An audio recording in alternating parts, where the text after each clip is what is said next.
Hello, my name is Ray Hughes, and I'm an interviewer for the Veterans History Project conducted by the Library of Congress in Washington, D.C., and locally administered here at the Cincinnati Hamilton County Public Library by Brian, who is our cameraman today, and Brian Powers. And today's date is the 2nd of May, 2018. It's a Wednesday. And today we have the honor and privilege of interviewing a Korean War veteran. And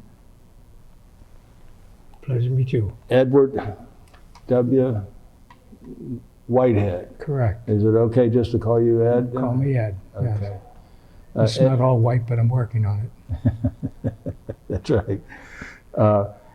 Ed, if you would, your date of birth and where you were born. I was born on April the 29th, 1929, in the city of Newport, Kentucky, and lived there until I was born in the house. The house is still there. No plaques on it, but What was that address? 520 West 9th Street. I see. It was right next to the Newport rolling mill. Oh, yeah. And 6 months to the day was October 29th, was Black Friday, when the Great Depression started. And didn't take me but 6 months to screw things up. That's true, yeah. October the 29th. What was your parents' names, Ed? My father's name was Alexander Joseph Whitehead, and my mother was Marie Sauter, S-A-U-T-E-R, Whitehead. I see. And what did your father do for a living? Well, he was a shoe cutter for Red Cross Shoe in Norwood. I see. Mm-hmm. But he did work in the rolling mills for a while until he lost a little finger, and that was enough for him. I see. And the name of that shoe company again was? Red Cross. Red Cross? Mm-hmm. I see. That was a very prominent yes. shoe company. Mm-hmm. Was your mother a stay-home wife? Or Yes. I see. She had 9 children. And So how many boys and girls? there was 4 boys and 5 girls. Are your siblings still living? 2 of them. No, one of them. My sister one sister passed away here last year, but my other sister is older. She's 96. I see. And it's just the 2 of us now. I see. Well, what grade schools did you go to while you were there in I Campbell? went to Corpus Christi Catholic School in Newport Parish. It was named Corpus Christi also. And after I graduated from the 8th grade, I went to St. Anthony Commercial High School in Bellevue, Kentucky. It was a 2-year commercial course. What did you study there? Well, bookkeeping, shorthand, typing, English, commercial. Mm-hmm. That was pretty prominent in those days. And you graduated from there? Oh, yes. Mm-hmm. And what did you do after you graduated from there? Well, I basically started in the savings and loan business as a teller. Where at? At First Federal Savings and Loan in Covington, at 5th and Main. Mm-hmm. Yeah. And stayed with them for about 14 years and went with another company. And then it finally, after another change, became with the Licking Valley Federals in Newport. I see. And we kept merging with smaller ones, and we eventually PNC took us over. I see. So how many years did you have with the banking industry? 42. 42. And you ended up with PNC Bank? No, PNC, when they really didn't take people, they wanted your customers and locations, but they didn't. Banking and savings and loan was entirely different. I see. So who did you go with? I retired. Oh, you retired? Mm-hmm. I see. I forgot to ask you, what church did you folks belong to when you lived in Campbell County? Well, I went to Corpus Christi. That was my parish in Newport. Lived there till I got married. Where's that located at? At 9th and Isabella. Oh, yes. Uh-huh. And the school was up about halfway up the block on Isabella towards 10th. Hudson Cancer Research Center is there now. They bought the school. I see. And then when I got married and we were married I moved to Fort Mitchell, and I was 62 years ago this May, and we've been there ever since. I see. Blessed Sacrament Church in Fort Mitchell. Blessed Sacrament. Yeah. Mhm. And when did you get married? In 1956, 1950. Memorial Day. Memorial Day? Mhm. In those days, that was a movable holiday. It was on a Wednesday. Now it's always on a Monday. Mm-hmm. And your wife's name? Carol Ann And her maiden name? Kuchle, Kuchle. Is that Kuchle Ford? That was her uncle. Her dad had they had the Fort Mitchell garage, but it was Right. Kuchle's. Yeah, the garage was right there on Dixie Highway. Correct, right And at the Kyle's Ford Lane. dealership used to be in Erlanger, or at the. That was her dad's name was Carl, and Joe Kuchle ran the. He had the Ford agency there, which is now Airport Ford. Right. But he also had the Ford tractor, and that was out in Dry Ridge, I think. I see. I see. A friend of mine, Gene Lehman, used to do a lot of business Yeah. with I remember that name. your family. Yeah. Gene was a good friend of mine also. Back up a little bit. You got married in 1956. How did you come to get in the Army? Drafted. When were you drafted? Let's see. I got down here that your induction date was November the 17th, 1950. That's it. That's where were you living when you were drafted? In Newport, And on Thornton Street, next to Don Blankenship. Oh, okay. Oh, yeah, you guys were still living there in 1950. Yeah. Don Blankenship just happens to be a close friend of Well, mine. we moved to also. Covington after the '37 flood, and for I think about 2 years, and Pop wanted to get back to Newport, so we moved over on Thornton Street. So, where were you inducted at? In Cincinnati or Fort Yeah, Thomas? Cincinnati. We took a physical over here, and they picked us up at the Newport Post Office here in Washington Avenue by bus and brought us over here, and we were inducted here. And then we went down to Lexington to pick some people up and took off for Fort Knox. I see. And tell us about your training at Fort Knox, if you would, from the first day you got there to. Well, the Korean War was an eye-opener for and I was just reading something about it the other day, that they weren't prepared at all, for any kind of a war. And some of the guys, if they had odd sizes, like if they were big or tall or short, they didn't even have uniforms for them.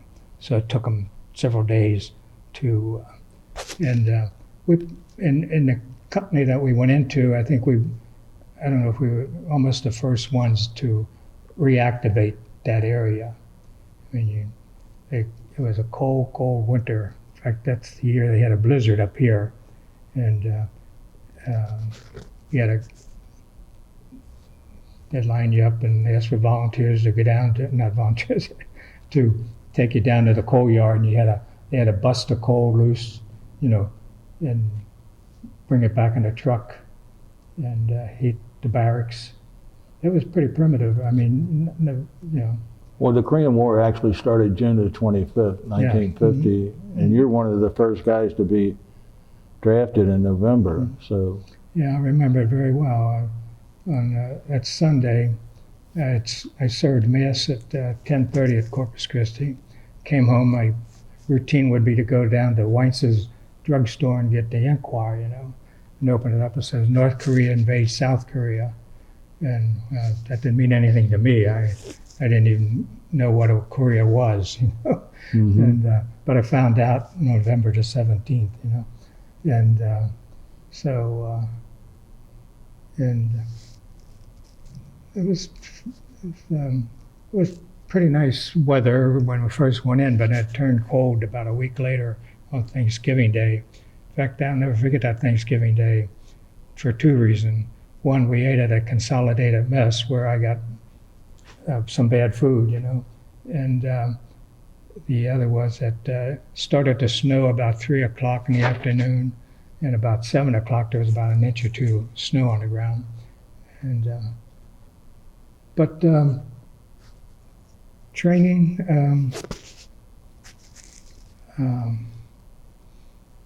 I just Were you trained as a rifleman? yes, oh yeah, we were with a infantry tank battalion. Oh, okay. Mm-hmm. Yeah, the M1 was a Garand, M1 Garand. yeah, Mhm. right. And we, well, they were all like training films were all everything from World War II. Nothing was really up to date. So some guys got shirts like officers, that sort of like a wool, the other ones were like a cotton, but it was some had different kind of boots than the other ones, and you remember the old World War II boots where they had two straps across the top, Right. where the Like other ones were like leggings, yeah. paratrooper boots, Mhm. So if you're lucky, I had small feet. I got a pair of boots like paratroopers, they were easy to keep clean and shine. Mhm. But the other ones, they were like rawhide, And met a lot of nice guys, But a lot of men that were in our company all came from the same area, Yeah. Did anybody go in with you drafted at the same time? from Oh here? yeah. That I knew. Oh Mhm. yeah, several. Yeah. Well,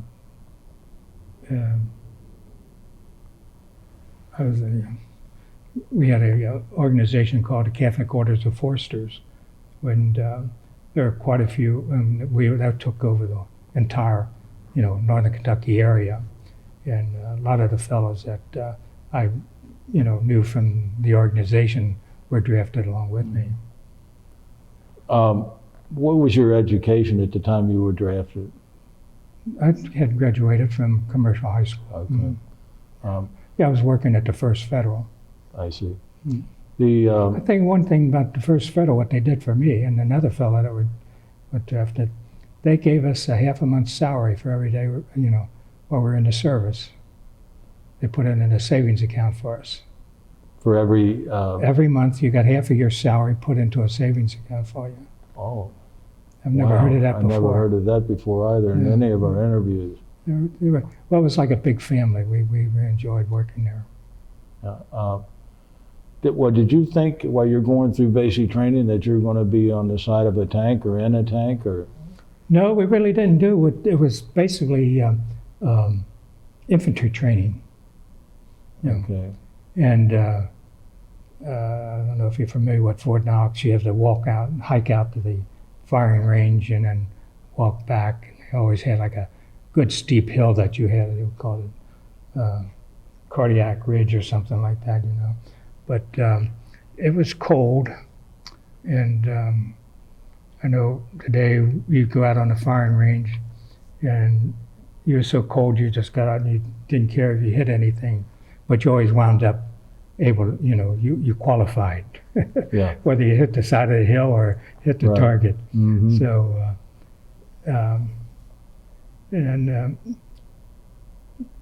Well, you- regular infantry training. You basically. felt you were going to be in the infantry at that Oh point. yeah. How long was that basic training down there? 6 weeks, I think. 6 weeks. I think it was. And they expected you to be ready in 6 weeks. Well, yeah. And then we got 6 more weeks. I was sent up to the Army Chemical Center in Edgewood, Maryland, for Right. that special training. We've never talked to anyone that went into that field. Explain it to us what you were You mean in the taught. chemical? Yes. Well, basically, at that time, the chemical corps was noted for its 4.2 chemical mortar. It was more like an artillery piece. And luckily, way fate is, I guess, that when when I was sent up there, and there was about 5 or 6 guys from our company there at the training in Fort Knox that went up there also. And they realized that that really wasn't a chemical. Well, it could have been used as a chemical, but they didn't. The only thing that I knew of was the white phosphorus shells that they used. But then they used that as more of an offensive piece, like a regular, I don't know what the next caliber down from the, but they had a big base plate, I mean, and they took it away from the chemical section and gave it to the infantry. So it was an infantry piece rather than a chemical. But we would generate smoke, make smoke generators, flamethrowers, napalm. I guess we smoked up to Chesapeake Bay more than anybody else, you know. So Where was that located at? it was about it's just outside of couldn't have been more than 20 miles outside of Baltimore, between Baltimore and the Aberdeen Proving Ground. Okay. And it was just a small post, similar to maybe larger than Fort Thomas, but something like that. They had a lot of. They had like 2 divisions, not division, but 2 operations going. One was for the guys who had a college degree and were in the chemistry. I never, because they didn't have to drill or anything like that. But then we were like regular Army, you know, drills but teaching you more the. I remember it was sort of like to set up a chemical depot, you know, where you kept separate different things. But Were you trained to use a flamethrower? oh yeah, Oh. yeah. When we got to Korea, we trained foreign troops, Turks and British, you know, how to use our equipment. Mhm. Yeah. And how did you use napalm? Well, it's gasoline and I don't know what the chemical was, like a paste, you know.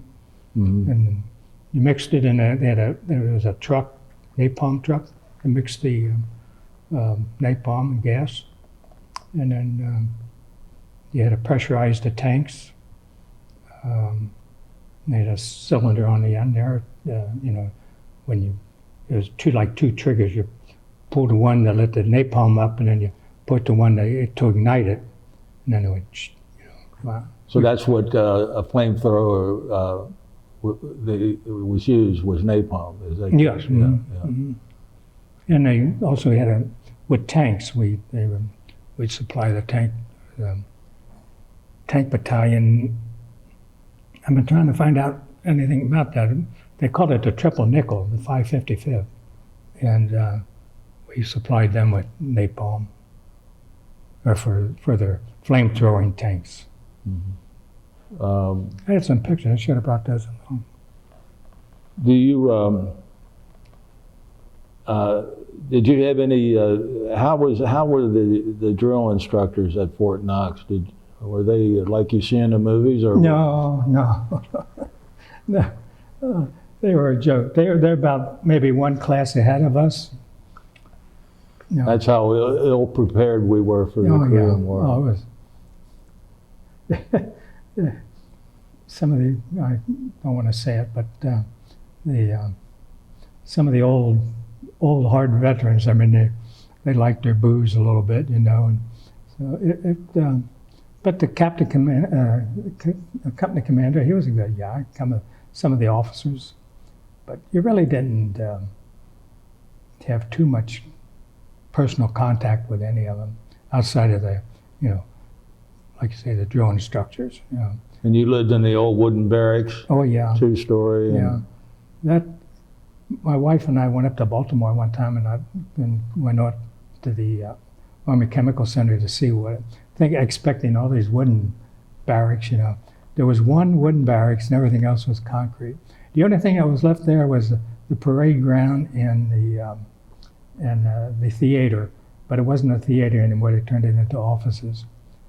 And then they had a big 4.2 chemical mortar, you know, to show that, you know, what training and. But basically, you know, right, left, you know. Are you guys carrying a rifle at this time? Oh yes. Okay. Mm-hmm. So you put it in a rack every night and lock it. Uh-huh. And yeah, we had rifles. In fact, I didn't know what a carbine. I had, you know, never handled a carbine till I got to Korea, because they took, you know, we left Fort Knox and left the rifles there. And when I got to Korea, I didn't even know how to fire a carbine. Wow. So that took me out and showed me how to do it. Yeah. There's one thing at Fort Knox, there's three things that stuck to me, is that we'd been out, what they called a dismounted drill, dismount. It was sort of a tied in when they had mounted drill and dismounted drill. Mounted drill was when the cavalry, I guess, you know, you had to mount the horse. The other one was walking, you know. Mm-hmm. But anyway, it was we were getting ready into training. And I don't know, there wasn't anything on the board saying that you're going to have any kind of a drill. So they came over the squawk box, you know, everybody fall out with your rifles and bayonets. Well, I'd never used a bayonet, you know. And we went down to the marched field and started doing bayonet. And that struck me. I said, hey, this isn't good, you know. So I had the pit of my stomach sort of, you know, I don't know how about this, you know. Because before that, I loved the Army. I mean, I still love the Army. But that was something else. And then when we left for Korea out of Seattle, and they played the song, "So Long, It's Been Good to See You," you know, and that sort of hit me. But and the next thing that hit me when I got to Korea, and I had to wait to go to the company where I went to 21st Chemical, and I got there, and the first sergeant was there, and they brought me in, and he said, "Well, get him a shovel and go out there and let him dig that foxhole, and you know, show him where the perimeter is." And you know, I wasn't ready for that yet.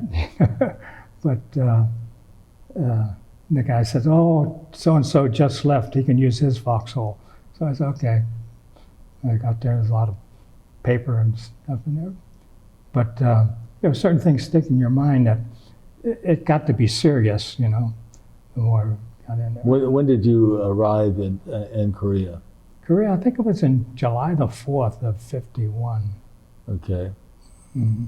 And where were you at in Korea, your first station there? Well, I would come in at Incheon. That was, you know, off of the boat, not the invasion when they invaded, but and I was in a repo depot there, and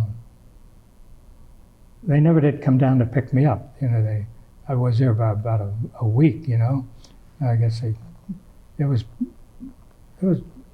quite a few miles out, and so then I'm trying to think. I know I was the only person in that that repo depot, and I mean, and you ate with the company, but there was nobody else there, you know, and for about a week. But then they came down to pick me up and took me up. It was dates I don't. After I got into Korea, I didn't dates, places. I didn't. I knew we were up by Uijeonbu, and I don't. Went through Seoul, but I don't remember. You know, Were you on the front lines there at No, Louisiana Blue? no, we were strictly support. Mm-hmm. Mhm. Well, only one time I was online. That strange story. This the there was a colonel, light colonel, and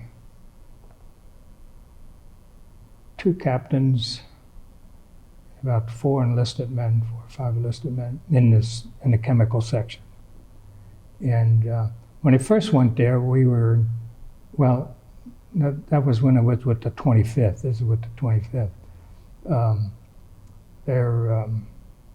They were in charge of the psychological warfare, which there again, they were kind of dumped everything together, trying to, but I was only involved with that about 2 months. That's the 21st Yeah. chemical? No, that was with the 25th. Oh, okay.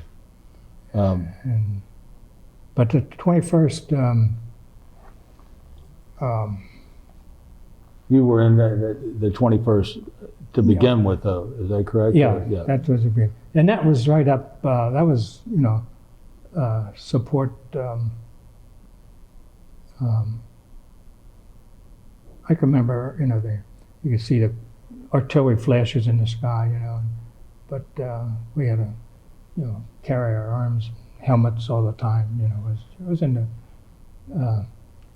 I don't remember how they figured the points. I don't know if you're in a combat zone, you got so many points, and then when you got so many points, then you got sent home. How long were you with the 21st chemical? See, I went in there and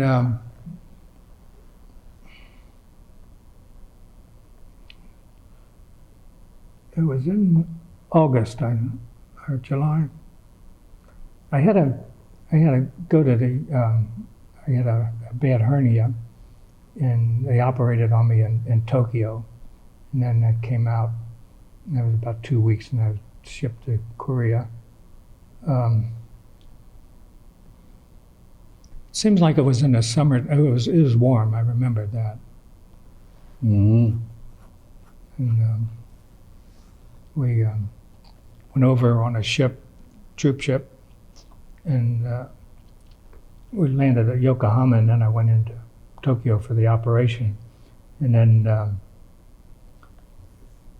got on ship, and we went to Busan. Now, I'll never forget that morning. Got up,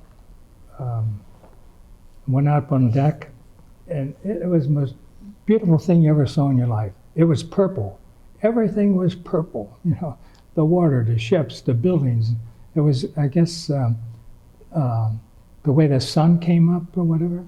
But I'll never forget that. That was and then we dropped some Canadian troops off there, and then they took us up to Incheon.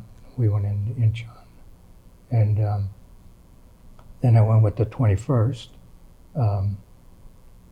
and I was there till it was cold when I went with the 20. In fact, when we went back online, it was snowing like crazy. And then I stayed there till the following August. Mm-hmm. How and when did you get involved with the 25th Division? Well, sort of a when the 21st we got pulled off. I guess the division came out, and we went out with them. And I don't know what division we were with at that time, because we were just supplying. But anyway, we got down near Suwon, I think it was, and we were put in with was supposed to have been an agricultural college, buildings. Well, there was more rats in agriculture. But anyway, one night I was in charge of quarters, and the captain said, we changed. The whole company changed. We got a new company commander, new officers, and I didn't know this guy too well.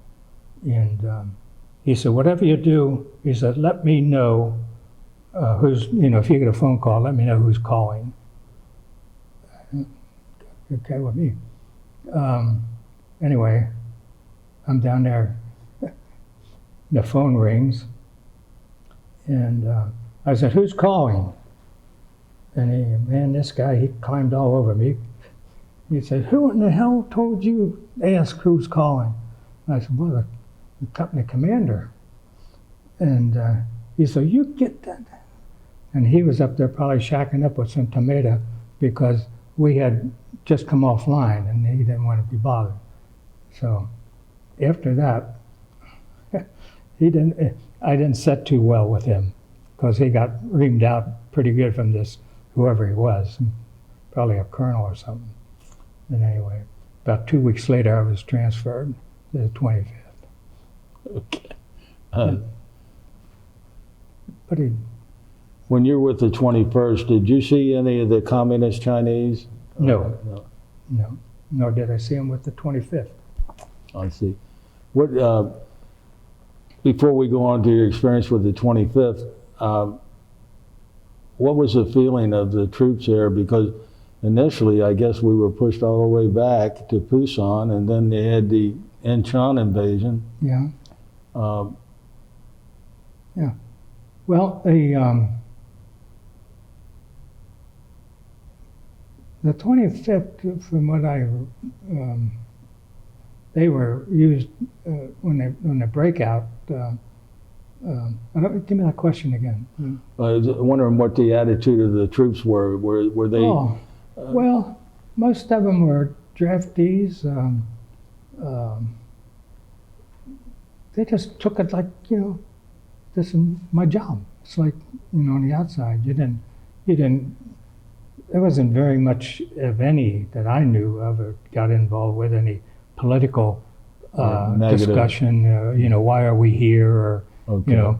we pretty well knew why we were there. I mean, that the communists were trying to take over the country, and it's either we do it or they. And it was the right thing to do. Only the only thing I have a question mark is that during World War II, MacArthur was my hero. In those days, he was, Right. but he made a blunder in Korea. Not Incheon. Incheon was a stroke of genius, and they could have ended it at that point in time. But he was hell-bent on going to the Yalu and taking over. Well, in my mind, all the communist countries, Russia included, China, they do not want a free nation on their border. That's what this is all about right now, is that if they can sort of guarantee a buffer between North Korea and China, because all the foreign dignitaries and embassies and that, they were telling the United States that China's going to come in if you go any further. And he kind of ignored that and pushed them till they got to the end. Then the Marines got wiped out there at Choson in the 7th, I think it was the 7th Division, Yeah. got slaughtered. Yeah. And in fact, when they came out of North, there was a Korean boy, couldn't have been more than 10 or 12 years old. He was a houseboy for the first sergeant, and he was North Korean, and very nice kid. Couldn't speak any, little, not much. But I don't know.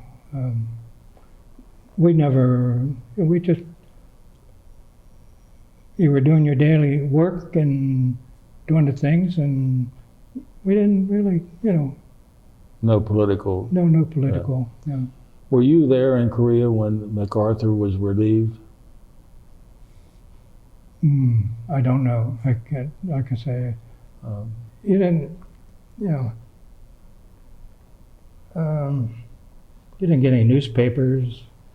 I went on R&R and I bought a radio and brought it back, and when I got shipped up to the 25th, where I left it there with a buddy, and the place where they were staying caught fire, and everything was destroyed.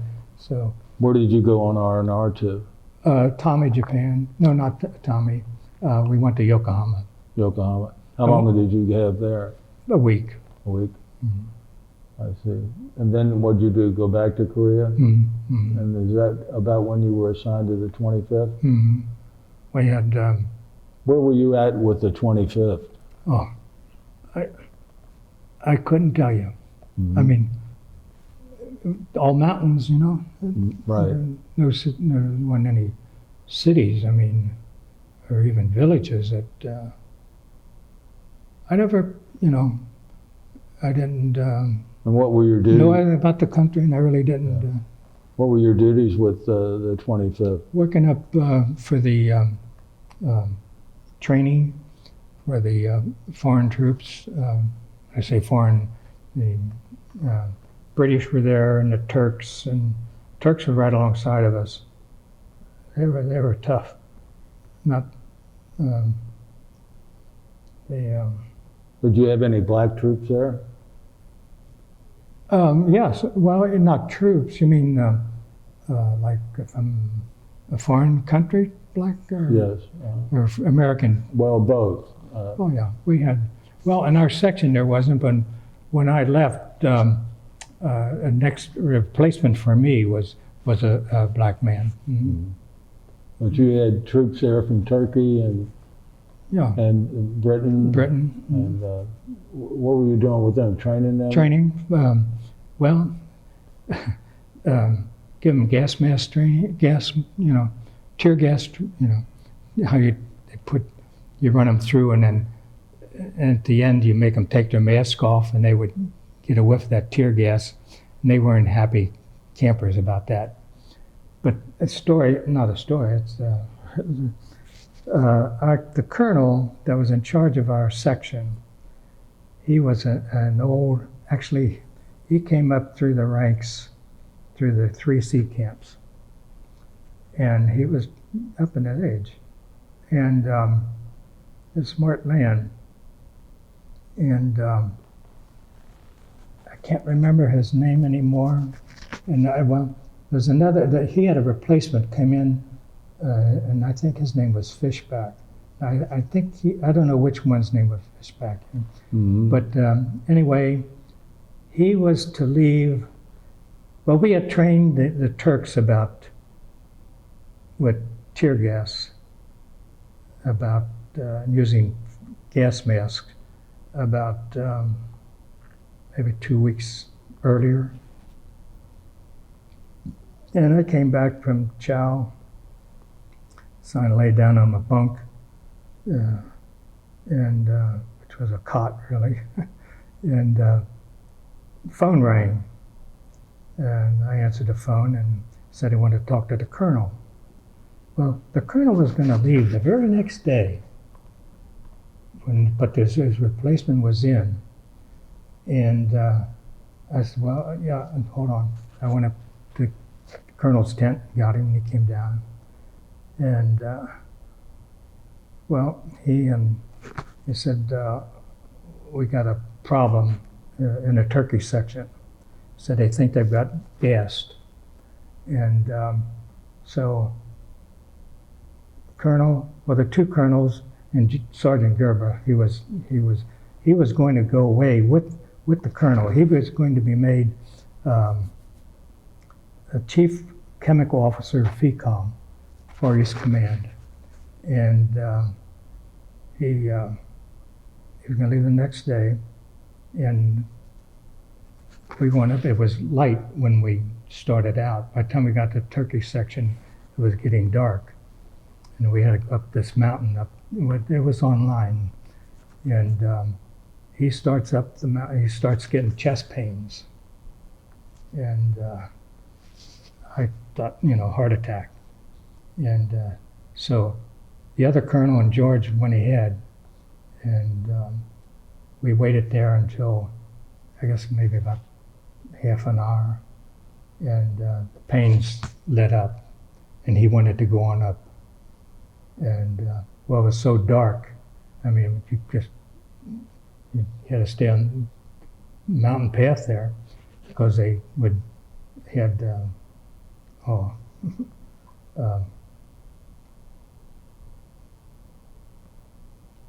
landmines, set up, and so you make sure you didn't want to get off the red path.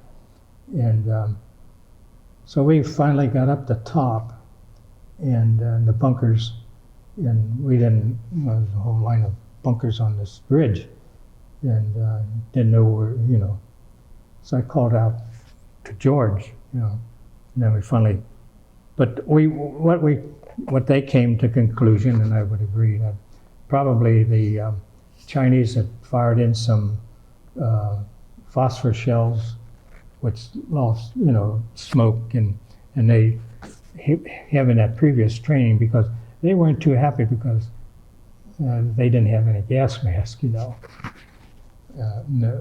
one was issued a gas mask in Korea. They had them in the warehouses, but and so they were a little bit unhappy campers. But we figured that basically they fired in maybe been our own ammunition that they threw at us, but it wasn't gas. At least they thought it was. So the next day, strange it may seem, I was thinking about it the other day since I got, that was one, they just went out of your life. George and the colonel was gone. And I was going to make the point earlier, and I read this just in the paper, what the United States had learned, that if you notice in the, and I don't know how they did it in Vietnam, but in the Far East there, they removed the whole kit and caboodle, the whole division at one time. Because in Korea, with the rotation system, you only knew a person maybe 2 or 3 months, And they were on the way out and you were on your way in, and you can never really make a friend. Mm-hmm. And, your buddy, you look out for each other. Did you live in foxholes any while you were there? No. We had camouflage tents, but we had foxholes where, to protect the perimeter, that's where you had to go. Now, like I said, I wasn't on the front line, but we were right behind the line. It was. You were close enough. There was a plane that they called Bet Check Charlie, and Bet Check Charlie was an old, I guess, I don't know what kind of plane, you couldn't see it, but we would have to cover the windshields every night, and our tents were all covered with camouflaged netting, and but the plane would go down to Incheon, and they would throw out grenades or drop bombs, and they could have shot it down, but they used it as a joke, Mm-hmm. I don't know if you ever heard that. Yes, but the only thing we've heard is that they flew over about the same time every night or something. Yeah, like that. Right. Mm-hmm. Yeah. And you could hear him go, pop, pop, pop, pop, pop, pop. Sound like an old World War II or World War I, Mm-hmm. plane. But, yeah. Did you have very many South Korean troops around you while you were there? No. Mm-mm. Mm-mm. No, they were, I think they were used more in the central part and on the west coast, on the other side of the coast. Mm-hmm. No. We don't, And how long were you with the 25th then? well, from, let's see, I went to midnight mass at Christmas time, so it had to be, it was probably in December sometime, until August, maybe 6 months, I don't know. Mm-hmm. I remember you got three points for each month you were in a combat zone, and then you get out 3 months earlier. I know I got out 3 months earlier, but I never didn't keep. Only when I got my notice that you're going to be going home, that's, then I start. What rank are you at while you were in Korea? Staff sergeant. Staff sergeant. Mhm. That's a pretty rapid advancement. Yeah, I'm at PFC, corporal staff. Mm-hmm. And In less than a year's time? yes, in less than a year's time. Yeah. Every time you had, you had to be in grade 90 days, I think. And have you stayed in touch with anybody that you served with over in Korea? no, that's the sad part about it. When we came over on ship, they said, whatever you do, don't keep a diary. They forbid, they said, because if you were captured, they could use that against your family, which they did in the early war. So I never did. Sergeant Gerber, George. He was head of this section, but another fellow by the name of Natali, but it was spelled the same as Natalie. They would call him Natalie, and he was in Italian, and he didn't like that too. Did the colonel recover and go home the next day? Or? He left. I have no idea. Mm-hmm. He was gone.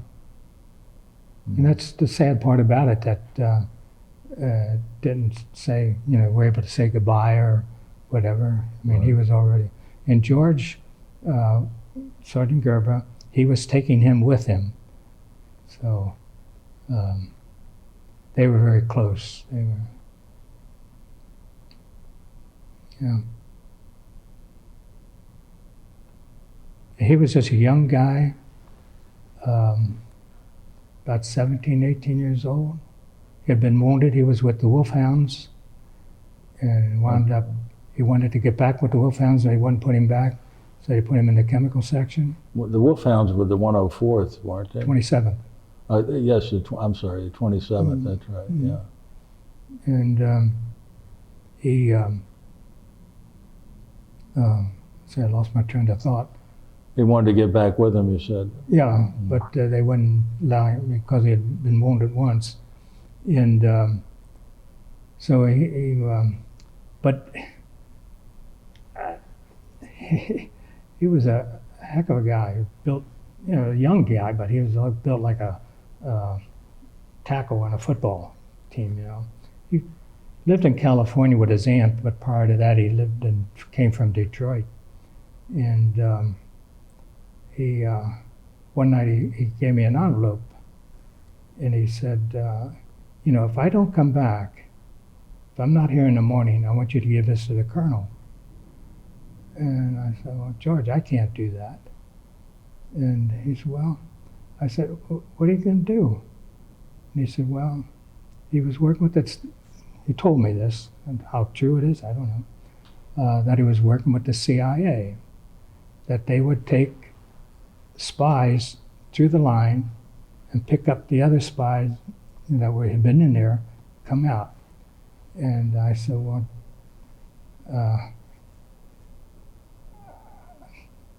well, that's up to you.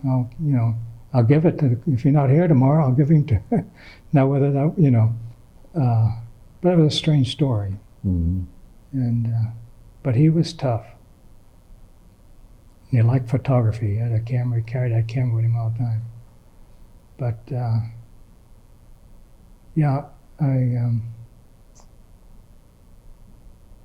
I wish I would have kept more records. Another fellow I became very good close friends with, an Italian fellow, and I've tried to reach him. What's his name? Gerber, George. Trying to think of his first name right now. Not Gerber, but that was George Gerber. That was a sergeant in.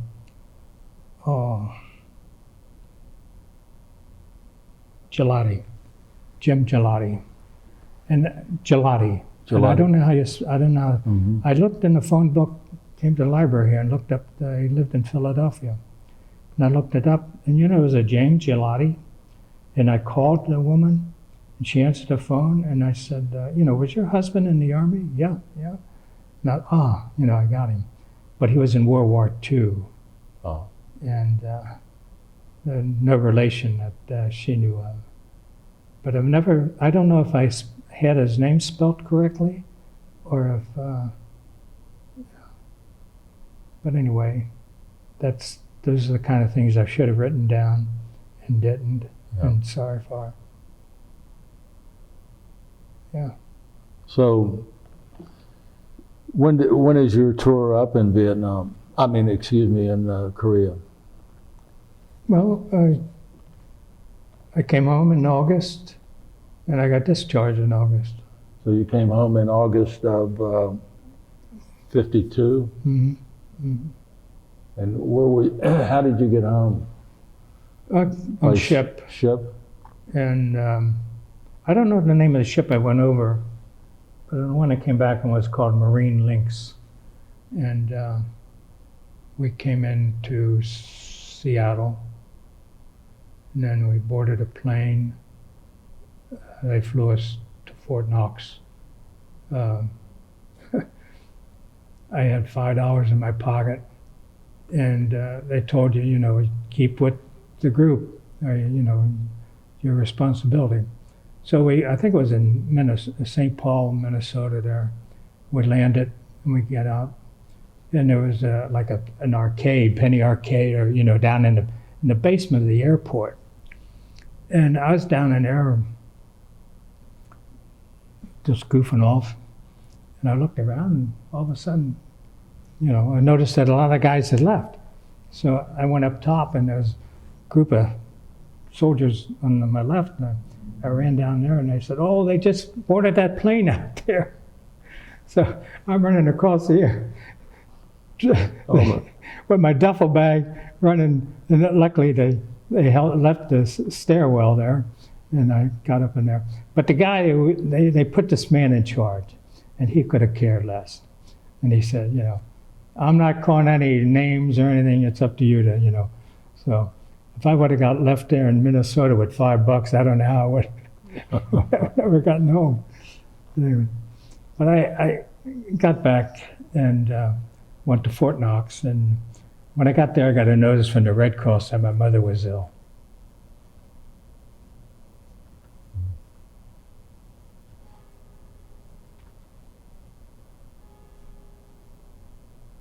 So did they discharge you there at Fort Knox? Yes, but I got to leave to the rest. I went. They said go home, stay until your discharge, and I did. I came back and got discharged. So you're discharged in 1952. Mm-hmm. Do you go back to work right away, or? Yes. I think I got home on a Thursday, and Monday morning I went to work. And that was at where? First Federal. And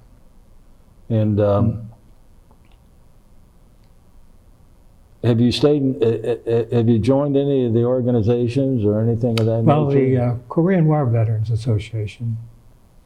And I don't know why they didn't have one in Northern Kentucky, but because there were enough men that would have joined, Mm-hmm. And but this one was in Sharonville, and I just happened to read about it in the paper, so I called up, and the commander of the post, and I joined it. They still meet. Yeah, it's. I like I say, I can't make the meetings because they're at night, and I can't drive at night. Well.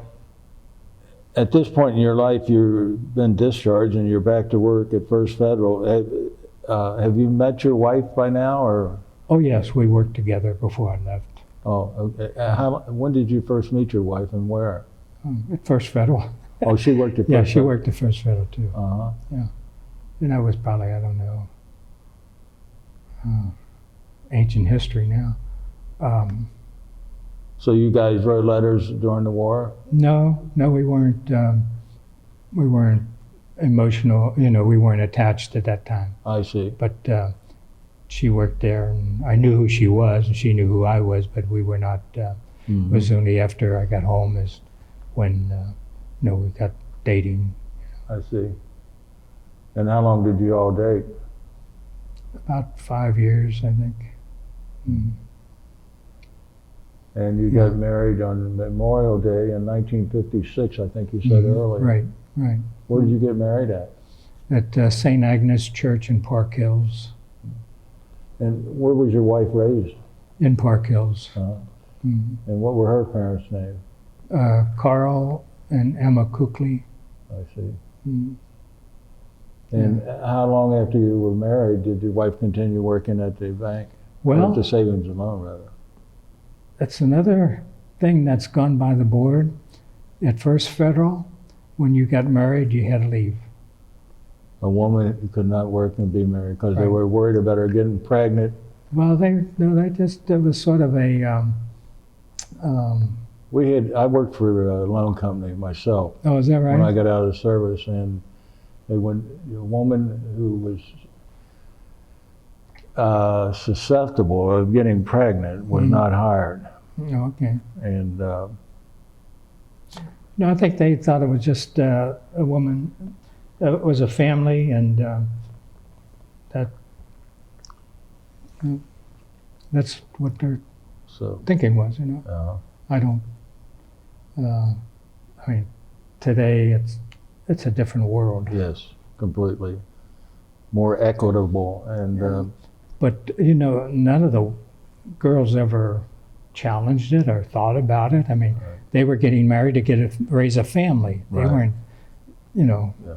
so and that's Well, what we speaking of did. family, how many children did you folks I have? have two, Two. boy and a girl. And their names? Chris is my son. He's the youngest. He lives in Edgewood, Kentucky. He has put a commercial in here, has an all-state agency. Mm-hmm. And my daughter lives in Connecticut. And her my son name? has three children. Uh-huh. One's a doctor, one's a nurse, and one's an engineer, electrical, and works up at Wright Pat in Dayton. And my Yeah. daughter in Connecticut has two children, What is her name? Mary Carroll. Mary Carroll. She likes to be called MC. She doesn't like Mary. And children that she has? Two, Two. Patrick and Katie. Katie's the oldest. And Patrick, he's, boy, don't ask me ages. No. Any great-grandchildren? No. And I don't know. Not yet, anyway. Not yet, anyway, yeah. Brian, do you have any questions? Brian Powers. You were talking about how you guys mix napalm. Yes. How's that procedure? How does one mix napalm? Well, it's a powder. And it's like a thickener, like you put flour in water, or, you know.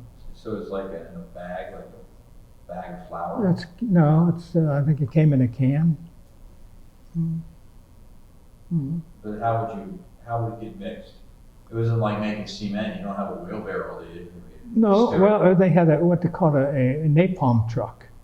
And there's a big tank in the bed of the truck, like, and they would put the gasoline and the napalm and stir it up until it got to a consistency that they needed. And I'm sure it was. Well, I have pictures of them at home, but I should have brought them along.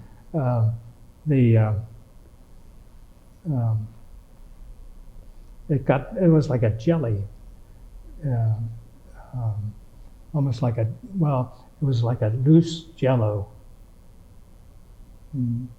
But was there some sort of, like, you would load up the chemicals in that container in that truck and they would get mixed? Or was it like a cement truck where you would mix kind of that? Only it didn't tilt like a cement truck and mix. It was like a big pot big cauldron, and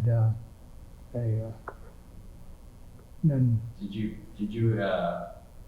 you or whoever was handling that stuff, did you wear special outfits, gloves or things? no. The only up in Maryland, they in the training you had to simulate decontaminating, and they had these uniforms. They were it was like what do I want to say, starch. They were starchy. I mean, it was and that was the what do I want to say. What color were the uniforms? It was olive gray. Green. It was Okay. wool, like wool, Mhm. But the strange thing about it, they told us, all you use is soap and water to decontaminate. And if you notice, in the Middle East there, in Syria, when they have these gas attacks, what do they use? Soap and water. Water, soap and water. Yes. Like that's from World War I when they had mustard gas. You get it washed off quick, Mhm. And that was that's what we were taught. Did you get that gel on your hands at times? No. You were always wearing protective gloves while you're. And But we had decontaminating trucks, and they were like tankers, but we also used them for showers. It was under pressure, and but that was the soap and water. So in Korea, what were some of the things they were using napalm for? I guess for the Flamethrowers. or is that mainly Basic- what they were oh, yeah. used for? Yeah. Tanks could throw, flamethrower. And they were using flamethrower, was it for like caves or things, or Oh, what? what were they using flamethrowers for in Korea? What were Oh, well, what's some situations they would use? They were similar, like in World War II. They were in like caves. You get them out. It was an offensive weapon, not in the sense that like you would use a rifle, but it was to take out hard places to get to, because it shoot pretty far. what was the range on a Oh, I'm trying. roughly? Roughly, I would say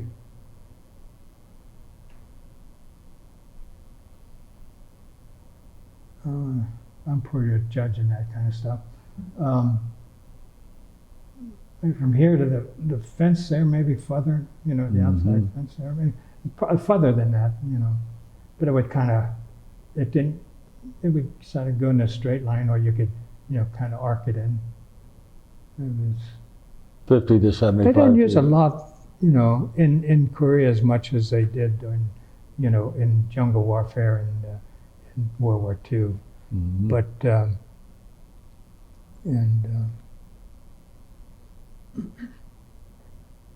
Well, I was wondering about, we haven't had a chance to talk to a lot of Korean veterans, but the ones that have, they always talk about the mountains. What were- was that, was there much way to get vehicles over those mountains, or is it more just walking over mountains? walking. Yeah. I mean, there's the mountains and there was a valley, and the roads are in the valley, and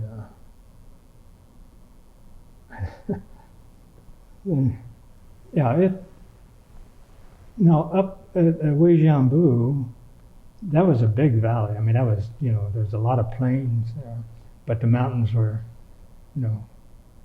north is See, the north was always the industrial part of Korea, and the south was the agricultural part.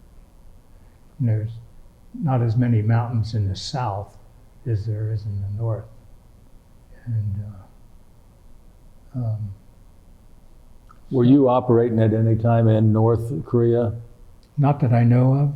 Mhm. I could have been, like I say, that boundaries didn't, you know. Uijeonbu, I think, was still in the south. Not, it was close to the border. Mhm. But like I say, that's the only. Well, when you I mean, moved, most of the battles were, you know, were in the sort of central part in where, like, trying to think some of the names. I know my records show that I have 3 bronze battle stars. You know, I have no idea where those were. You know, Mhm. we were. Well, you were moved out and didn't know where you were going. You were Right. just following orders. Right, right. Yeah, they didn't tell Private Whitehead what was going on. Other than that, you know, Well, you were involved in 3 different situations or maneuvers. Otherwise, you wouldn't have got your Bronze Stars. yeah, yeah. Things, what I felt mostly in my heart were the Korean children. I mean, I can't believe that that country has come back the way it has. Yeah. I mean, I would love to go over. I mean, I could go over. The Korean government will pay your way over there, and then they take care of everything once you land, food and stay for a week. And but one night we had just come back. We were at 25th, and we came offline there, and we got put in that agricultural college where the rats were big as a. And I would wake up every morning and have rat dirt all over my sleeping bag, you know. And so I had charge of quarters that night too. And the land there, they had a little stove about that high, and the oil, you know, heated. And saw the shadow go across. And then I heard something, I grabbed my rifle, and I got up, and this kid, he couldn't, about that high. And he got in through the window, and he had my boots, he was stealing my boots. And I grabbed him, and I spun him around, and you can't believe what his chest looked like.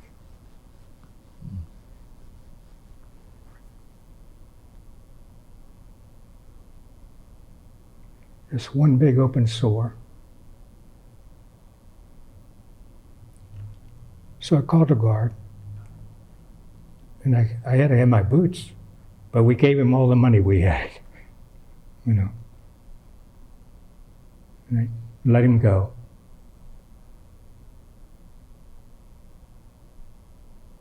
Wow. But the kids were, I saw them, we had to go somewhere, I don't remember what it was anymore. But we had to stop at this company to eat. It was a lunch, chow. And they would sell the garbage. Well, not sell, I don't know how they did it, but there was one guy in charge of it, he, a Korean. And they had like a cart.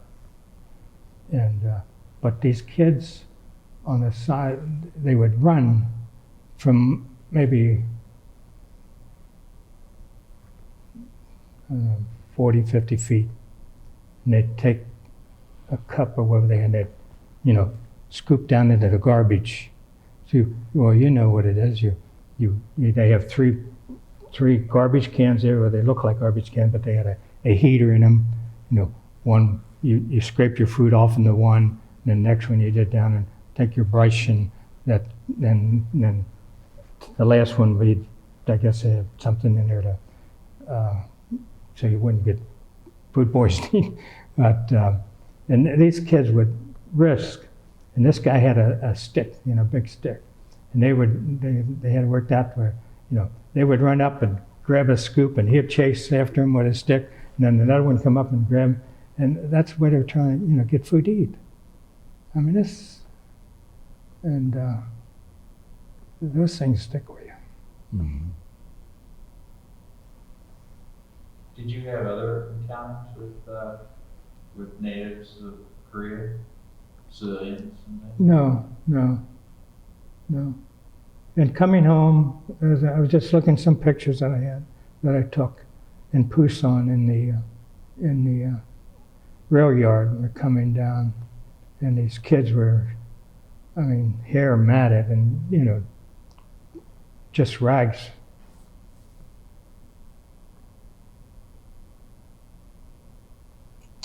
Well, anyway. Man can be cruel to his fellow man. Yes. Did you see much like missionary work over there at all? Or in the missionary? Yes and no. I personally, didn't physically see it, but chaplain, the division chaplain happened to be was a Catholic priest. And one Sunday, I guess it was a Sunday, whenever you could catch Mass, you caught it. And he said, next week, he was involved with the local orphanages, and and they had a lot of orphans. You can't believe what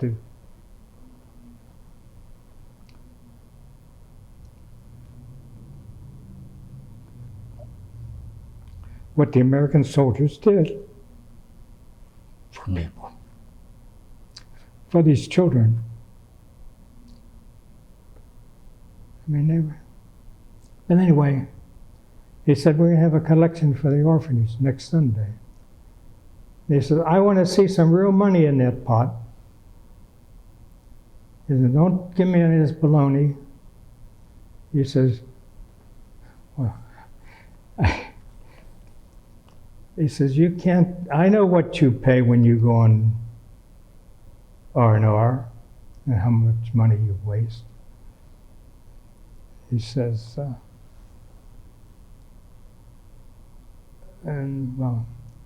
he was talking about they're going over on sex and spend their money. So he says, I want to see some real bucks in there. But that's, no, personally, I wouldn't, like I said, I just didn't really, I just wanted to get my time and get out. Although that, I wasn't near any city or village or anything but the American soldier did a great deal of charity work in regard to fighting too. Were you able to pick up any Korean phrases or things? I don't know if they were Korean or Japanese. Ichiban was number one, and it was just the opposite. Like I was telling you about Junior, we called him Junior, the houseboy. And they thought it was funny, They'd say, you go up to sergeants and you say, Karma, say, you son of a bitch, And of course, he didn't know what he was saying, but he'd go up there and,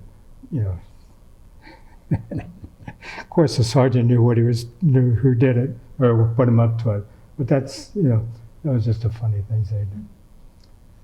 Did you encounter any top brass anytime you were over in Korea? No, well, not top brass. Betty Hutton came with a USO show one time. It was huge. I was so far back I could have been L.A. Where did she do her performance at? It was two big mountains, you know, and we were down in the. I have no idea. I have no idea. It was cold. I know it was cold. So. Was Bob Hope with her? No, no. It was just Betty Hutton and her troupe, you know. But she sang and they did some dancing and comedians. And it was, yeah. No, I didn't. The other thing we hear from other Korean War veterans is about winter, which you just mentioned. Mm-hmm. Do you have any memories of the winters of Oh. Yes. The first, when I got, like I said, we came online with 25th and it was cold. And I forget, they gave me it wasn't a squad tent. It was a square, but it wasn't, you know, like squad tents real long. And there was about 6 of us in there. And they put me in the corner there. And there was a hole burnt through the tent. And the snow I was laying there and the snow's coming down through there. But I got up next morning and I went out to brush my teeth in that aluminum cup, whatever. And I swear that before I could get my teeth brushed, ice began to form on the water, you know. That's how cold it was. And where the trucks had, you know, I mean, they were just frozen like concrete, you know, the ridges. It was hard to get around. But it got cold. And it got cold all of a sudden. I mean, it'd be like having a nice day, and the next day it was winter. Yeah. It just seemed like it just happened that way. I guess something came out of the Arctic and came down that way. Was there much daylight during the winter? When would it get dark during the winter? Well, I don't think they had like daylight savings time. It just Or if I was just wondering if the winter days were very short and the winter nights were long. I really didn't pay any attention. Didn't. The only thing I knew that, like when it was warm, when it got dark, sometimes they'd have a movie, you know. But my brother warned me. He said, you know, when you go out at night, because he was in Burma, he said, make sure you got your everything buttoned up because you'll get mosquitoes and malaria. Right. And they said you don't want to, you know. So there's enough rice paddies around that would really, you know, create mosquitoes, and that's. Did you ever encounter any incidents of like snipers or anything like that? One time. Mm-hmm. George and the Colonel and I were coming down. I don't know, the Colonel had maybe we had to go into Seoul. And yeah, we were shot at. One time. Were they close at all, or? No, I have no idea. But I know George had plenty of experience in combat. So, I mean, he just put pedal to the metal and we took off. And when we got to where we were going, they reported, you know, that we were under, you know, fired at. The other thing I was wondering, you know, when you came back, a lot of Korean War veterans, I mean, they didn't get a parade or anything. I was wondering, when you came back, did you keep quiet that you had been in service, that you were in Korea, or what were you? Yeah, I mean, I was glad to get home. I didn't care if they had a parade or, you know, that's somebody else's feelings, you know.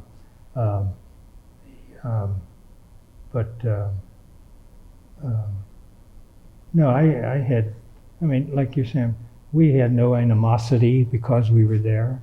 We felt it was our duty, and I would do it again.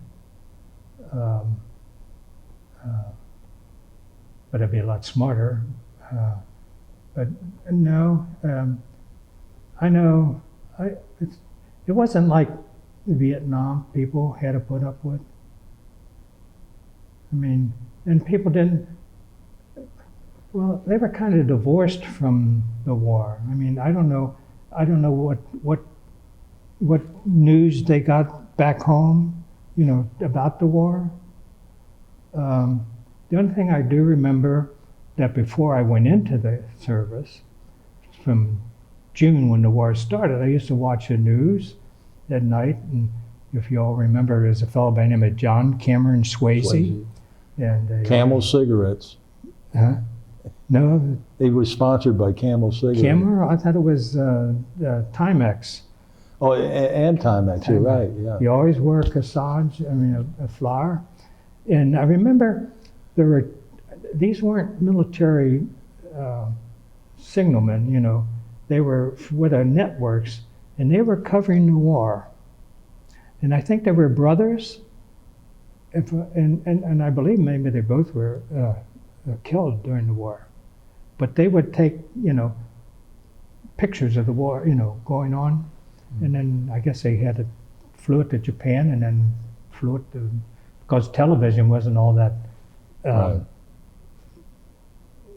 Not everybody advanced that far. Yeah, you not know. everybody had a TV Yeah, in right. 1950. That's right, right. And then the 51. biggest one was about a 12-inch, you know. Right. Now you get to take up a whole wall. But no, I remember we landed in Seattle. They put us on buses. And I can't even remember whether we stayed overnight in there or they just took us to the airport. I don't know. I don't know. Things just you don't remember.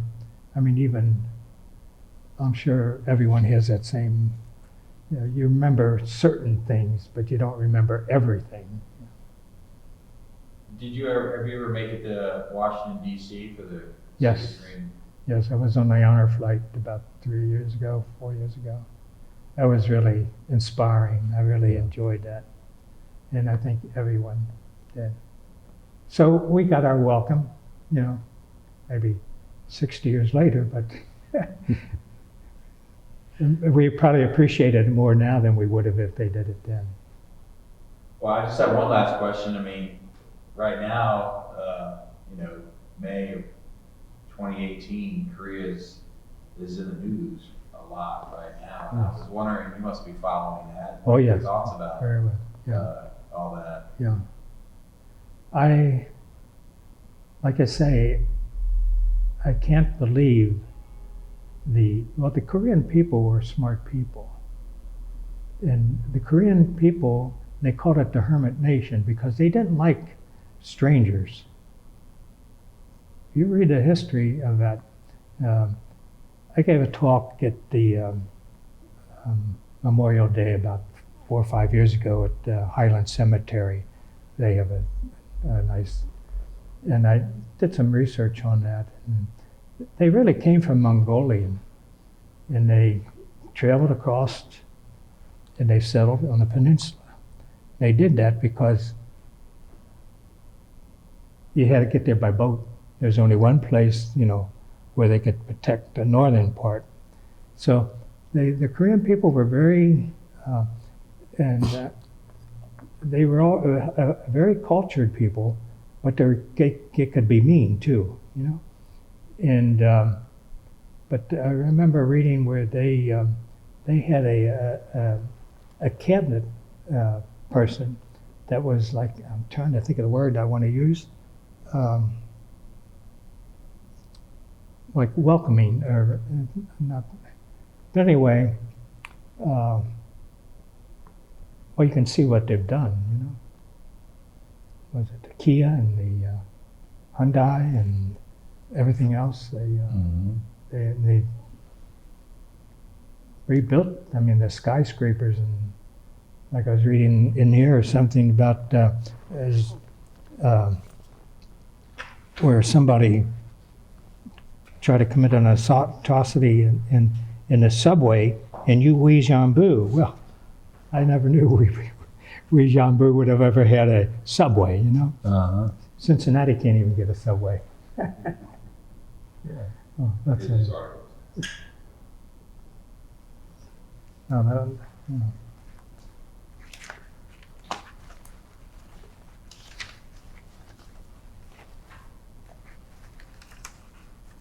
Would you like to go back to Korea? Yes, I would. Yes, I would. But I could never make the flight. I mean, it's too far, too long. You know. They're pretty comfortable now. Yeah, but subway rampage leaves 8 injured.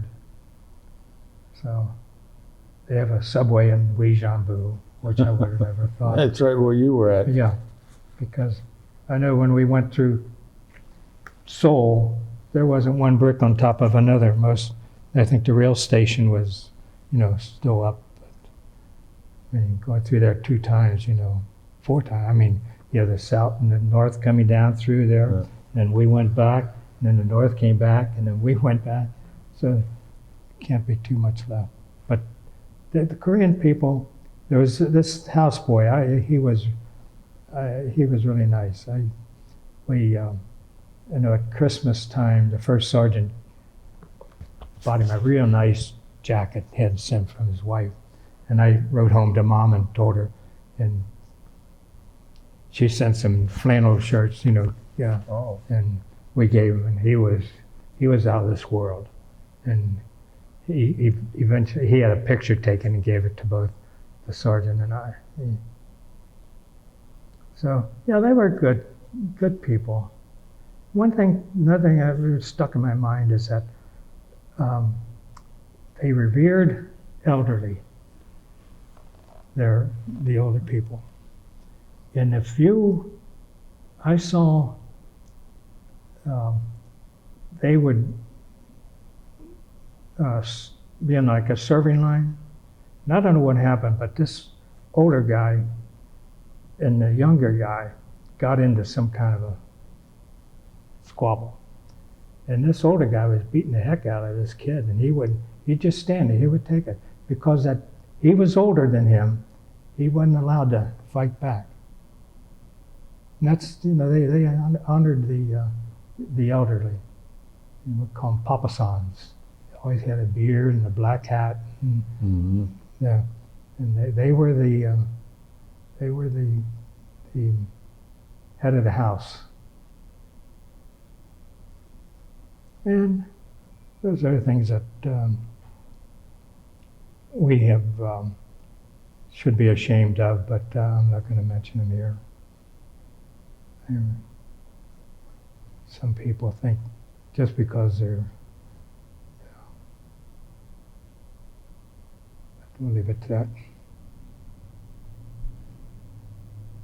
Well, what do you think what do you What do- hope will happen Oh. with I hope unification, because like this boy, his family he had to leave. He came out on an LSD. They took, I think, 1 million people out of was it that harbor, Pyongyang? No, I can't remember. Hong Nung or something. I've just massacred the name, but it's on the coast there. Yeah. Right. Well, and they destroyed that when we left. I mean, the engineers, they Hong booby Nang. trapped. I mean, they blew it all up when we were leaving. I mean, it was,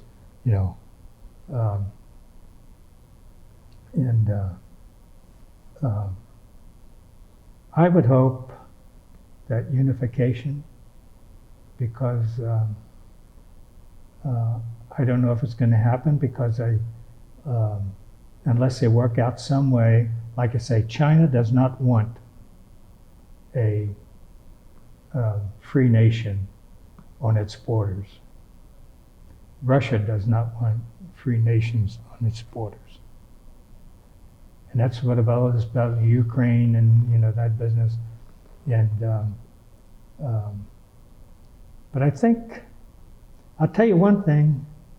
When I see what I see on television, it would be a different war if the Chinese were equipped then as they are now.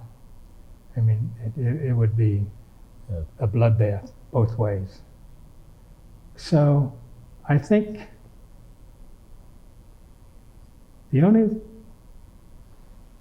I think we can deal with the Koreans. Iran is another story. Now the Koreans have a national identity, both North and South. I mean, they're still one. That's why Moon could have gone up there and talked with this smell. But in Iran, that is a religious situation. And I don't know how you're going to do that, because if they get the atomic bomb, the world's in a world of hurt. With Korea, they're more protectionist. Like I say, they used to call them the hermit nation because they didn't like strangers. And of course, they were under the Japanese rule for 30 years. And they tried to eliminate the Korean culture. In fact, at a point where if you had to change your name to a Japanese name instead of a Korean name. And so it's a whole different picture. I mean, his mindset, although it's a socialist mindset, I mean, his grandfather was the leader, Kim Il-sung, wasn't it? Kim Il-sung? And then, so I think you can work through politics. But on the other side, religion is fanatical with them. That they're willing to die, which I am willing to die for my faith, but I'm not going to. They have to kill me. I'm not going to kill them. They feel that they can blow up, kill 50 or 60 people with with a motorcycle bomb or something. So we got two different things there. But I would hope that they're able to work something out. And I think, I don't know, I just have a feeling that maybe something might happen between Kim Il-sung, was that guy? By the way, everybody's Kim, Right, yeah. So, I don't want to bore you with it all. No, you're not boring. So, Very I think that he sees what the South can add to them, and vice versa. If he really wants it for the people, then something will happen. But if it's just going to be a political thing to expand the Communist Party, forget it. Because it's not going to happen. The South won't change. No, I agree. Well, great. Well, thank you. That was all my questions. Okay, thank you.